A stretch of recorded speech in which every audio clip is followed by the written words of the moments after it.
You know, if there's anything that I've learned in the last 6 years as I have been dissecting my behaviors and dissecting my actions, one of the core lessons that I've learned along the way is how you think you are behaving means nothing because your behavior, regardless of your intention, your behavior, your actions are the only thing that matters because your actions are going to make somebody else feel a certain way.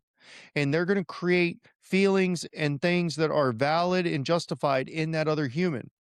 And one of the things that we like to do as society is we like to tell people that they are not allowed to feel the way that they feel.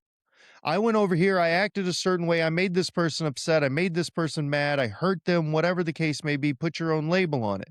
And then that person comes to me and says, I am upset with you.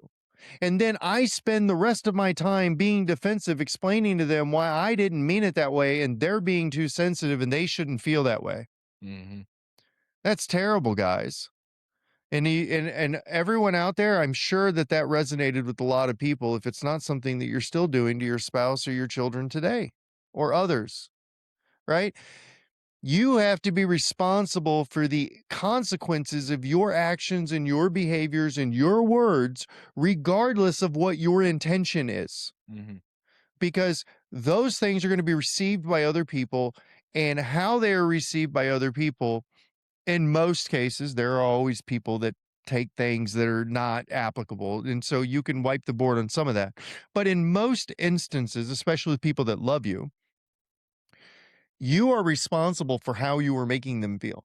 Mhm. If you're making them feel not heard, if you're making them feel, less than or put down, or if you're making them feel controlled or not loved or whatever, it doesn't matter. Like you hear that with the love thing all the time, but I love you. I tell you I love you all the time. Isn't that enough? Doesn't matter if you're actively stabbing them still, if you're still making Yep. them hurt, you're not loving them, you're just hurting them, and you're loving the fact you get to hurt them. Yep. Yeah. See, you love them.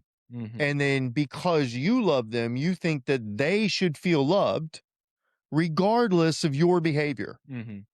Well, I just explained 90% of what's wrong in most families in America, at least.